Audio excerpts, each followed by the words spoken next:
We now have a real wind-up today. We've got coming up now Bill Bratton and James Bennet. I'm going to introduce in a moment. Gabby Giffords and Mark Kelly. And then those of you who stayed all day, I feel like we ought to give you a prize or medal or sign you up for next year. I do want to give a quick shout-out to C-SPAN, because C-SPAN has been with us on both stages all day. So for those of you who want a second set of this, be sure to tune into C-SPAN, and we want to thank them for their support. And for those of you who are watching out in the lobby, these next sessions would be great. So the man who's keeping us safe in town, Bill Bratton, and our editor-in-chief and our co-president of The Atlantic, James Bennet. James, the floor is yours. Thanks, Steve. Thank you. Thank you, Commissioner, for being with us today. I thought I'd open with a familiar, oft-repeated statistic that I thought I should repeat again. You'll correct me if I have it wrong. But in 1990, there were 2,245, I think, homicides in the city of New York, which I think was the record mark. And last year, there were 333 homicides in the city of New York, though the population had grown by 1 million people in the meantime, and there are however many millions more visitors to this city every year. I can remember what the social implications of that statistic were for neighborhoods across the city in the early 90s. And the transformation is nothing short of astonishing. You arrived in New York to lead the transit police in 1990. And while there are no doubt many factors that explain the decrease, the sorts of strategies and tactics you put in place, from aggressively implementing the broken windows philosophy to pursuing data-driven methods of policing, are widely credited with this transformation. So you're the guy to ask, I think, about what's next. And I've heard you talk a lot in the last couple of years about predictive policing. And I thought we might start there with what does that actually mean?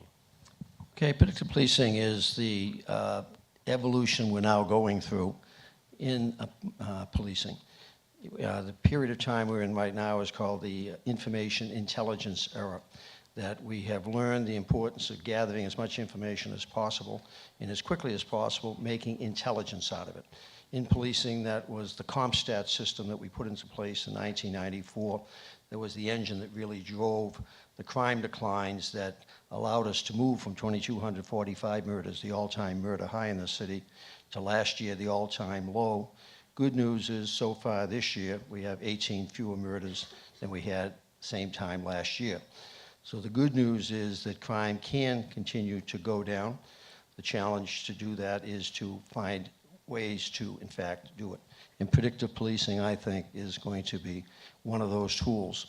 The ability to, with the huge amounts of information that we can gather, with algorithms that have now been developed and are being continually improved upon, we have the ability within a geographic area to predict with some certainty within a certain time frame that a crime will likely be committed there unless we prevent it, and we prevent it by putting a police officer there, cops on the dots. Same thing as we did in the 1990s.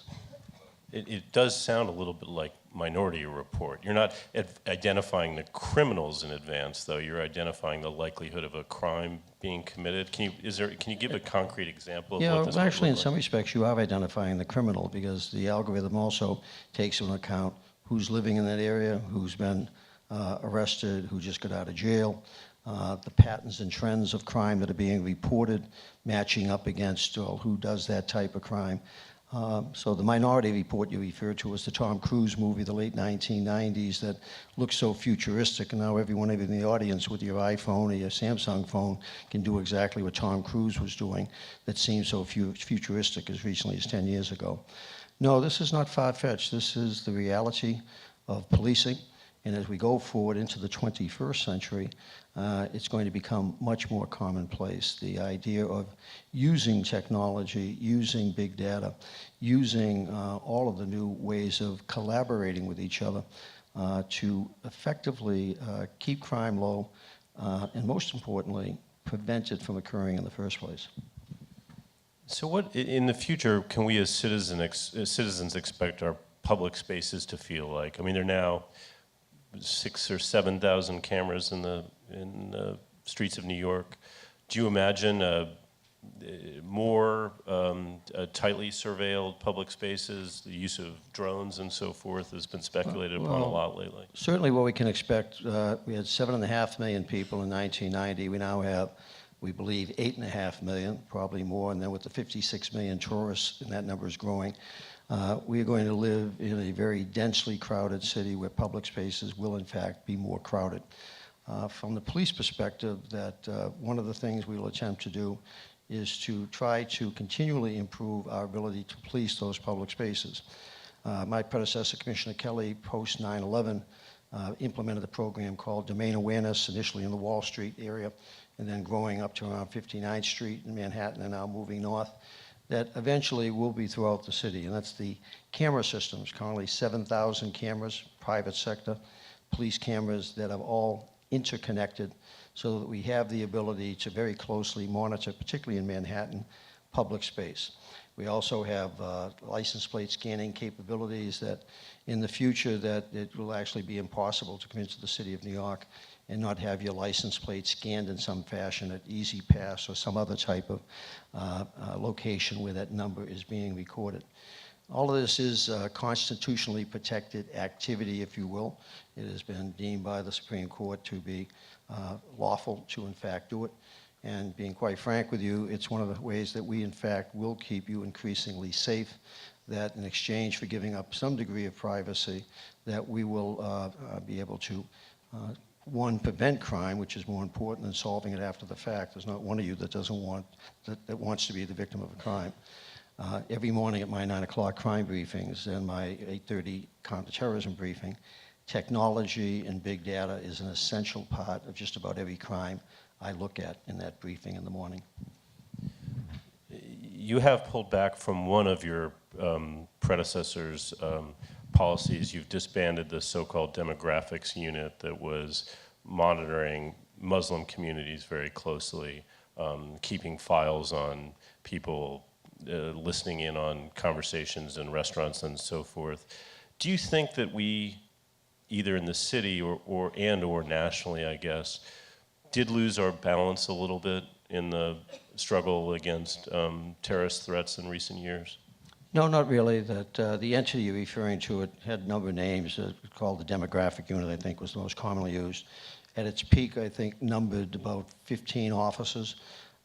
When I arrived in January as a new commissioner, the unit was down to, I think, about 3 officers. So it effectively had been disbanded prior to my arrival, and that the remaining 3 officers, out of 1,000, by the way, that to read some of the tabloids, you'd think that Armageddon had arrived on January 1st.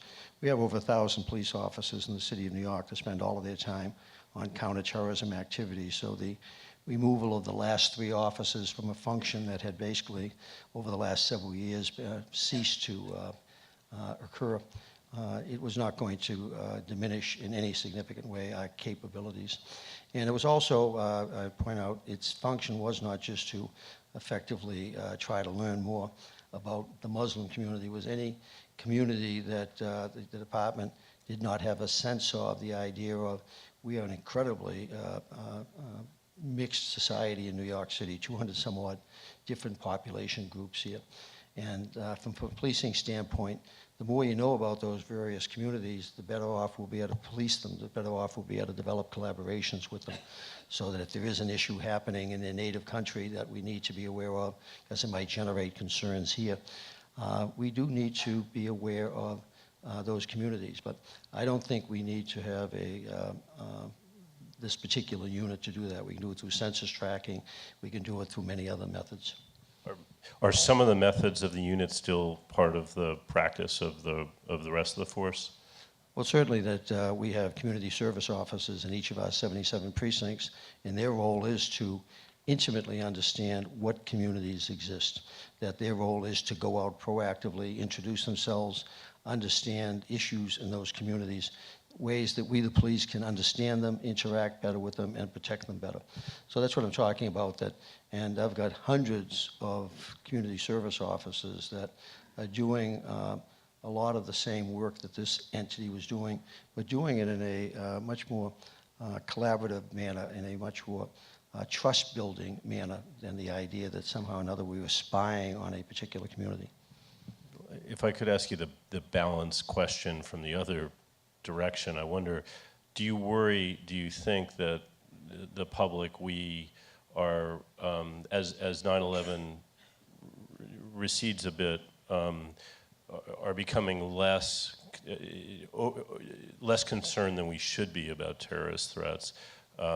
Is this, I don't want to presume that anything keeps you up at night, but is that what does keep you up at night mostly in this job? In this city, the concerns about terrorism, I don't believe, have diminished. It's every day in the newspapers. We'll have the event on the 15th of this month, the opening of the 9/11 Memorial Museum, and then in October we'll open the new World Trade Center. So in as much as that's where 9/11 occurred here, it's constantly in our memory and constantly in our day-to-day lives.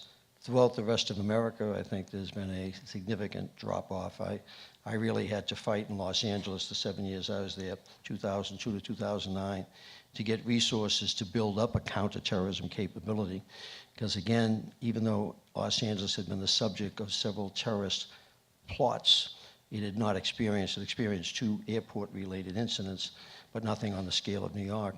So even in America's second largest city, 9/11, the memory of it had faded very quickly, but it certainly has not, I don't believe, faded in this city.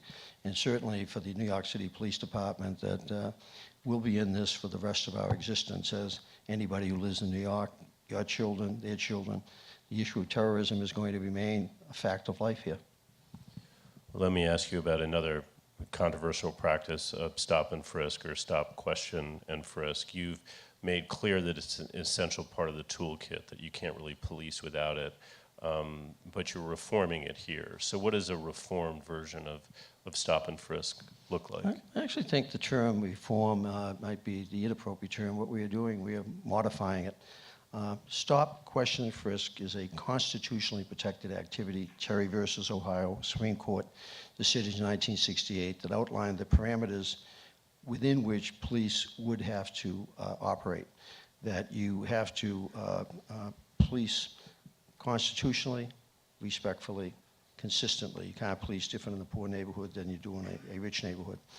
The issue of stop, question, and frisk is that a police officer has to have reasonable suspicion, and reasonable suspicion is less than probable cause. It's a lesser proof, if you will, but it has to be something that he or she can articulate as to a belief that a person or persons has, is, or is about to commit a crime. And they have to be able to articulate why they feel that. That then entitles them to stop the person, it entitles them to question the person, and if the officer fears for his or her safety or fears that the persons they're interacting with might be a risk to the safety of the public, that they might be carrying a weapon, the officer can then frisk that person. It's a basic tool of American policing. It's something that you could not function effectively without. Myself and Mayor de Blasio that really felt that over the last several years in New York City, I shouldn't say the last several years ago, that the practice had grown too large for the extent of the problem it was addressing. 600,000 to 700,000 stop, questions, and frisks documented, while crime was going down dramatically. And that was the mayor's belief, was my belief as a police professional. That belief was certainly different than the former mayor, Mayor Bloomberg, and the former police commissioner, Commissioner Kelly. Although over the period 2012-2013, the numbers of stop, question, and frisks had declined dramatically from a peak of about 600,000 to 700,000 down to several hundred thousand. Meantime, crime with fewer stops continued to go down. And so far this year, we do probably anywhere from 50 to 100 stops a day, down from the peak of several thousand a day. Crime continues to go down. So my belief is that we were doing too much of it. The cops that were asked to do it believed they were doing too much of it. The unions that represent them believed they were doing too much of it. It's similar to you going to a doctor for cancer. He's going to treat you with radiation, chemo, surgery, and you want it to be appropriate to the extent of your disease. And after you're feeling better, you don't want him to keep giving you more radiation, more chemo, or more surgery if in fact the disease is being dealt with appropriately. So I liken stop, question, and frisk in New York that the patient was getting better, crime was down dramatically, but particularly in minority communities, more and more medicine was being applied, and the patient was not feeling better about what the doctor thought was an improved condition. So in any event, that the issue is now been, I believe, diffused, because that we're still practicing it and we'll continue to practice it, and that at the same time crime is continuing to still go down. And hopefully in relationships between the police and particularly in the minority communities that experience still so much of the remaining crime, that those relationships will have an ability to be improved upon. But are the actual tactics changing, the actual exchange between the police officer and the person on the street? I mean, I would imagine even as the volume comes down, that minority communities will still find themselves, people within those communities disproportionately targeted. I challenge that premise if I have it wrong, please, but if that's the case, how do you avoid having the same kind of friction? Well, first off, you're not targeting them. You basically act in response to the activity you're witnessing as a police officer. And the unfortunate reality is that in a number of the precincts around the city, that there is more criminal type activity. It's irrefutable. You have more shootings, you have more crime. And so we tend to have more police in those neighborhoods. So you're going to have, with proactive policing, more stops. But the challenge is to do them constitutionally always. You cannot break the law to enforce it. You have to have reasonable suspicion that you can articulate. You want to do it to the best of your ability respectfully, and you want to do it consistently, that I don't stop you and treat you differently as a white person than if I was dealing with a black person up in Harlem. That there has to be a consistency of the way we do it. And in all instances, you have to be able to articulate what the reasonable suspicion was. So effectively, we're constantly trying to improve our training, improve our supervision. And I think that's an area that, with the increased focus we're putting on that, will also help to reduce some of the tension that existed over the last several years in some of the more severely stressed communities because of their crime problem, and the fact police had to be more active in those communities. All right, our shot clock is down to just about 1 minute at this point, and we've got Gabby Giffords and Mark Kelly coming on next. So I'd love, just as a, maybe to hand it over to them, I'd love to hear your thoughts on what meaningful gun control might actually look like in a country where there are 350 million guns said to be in circulation. That seems as big or bigger an obstacle than the Second Amendment to gun control. I wonder what you think. Well, first off, I think the term gun control, it's over, that we lost control. And with 350 million guns, that let's face it, and largely because of the lack of political leadership, and all credit to Mark and Gabby for their leadership in the issue. What we're dealing with really is gun reform, trying to find new ways to deal with the issue of gun violence. One of the ways we certainly can do that is through policing. Those who would use guns, that being very aggressive in finding them, arresting them, and working with the courts where that use of the firearm results in grievous injury, put them away. That the idea police exist to control behavior, but to do it lawfully, to do it respectfully. And in dealing with crime, and particularly gun crime, the idea is that the better focused we are on those who are committing the violence, which fortunately is still a relatively small number in our society, the better we're able to identify them and get at them before they can commit the havoc that they're intent on doing, then the better for all of us. And the good news is we're getting better at that all the time, as reflected by, in this city, at least in the insanity that exists in America. In this city, we're still leading the country in our gun reduction incidents and violence. Thank you very much, Commissioner. Thank you. Appreciate it. Thanks again to Commissioner Bill Bratton. Thanks for all you do.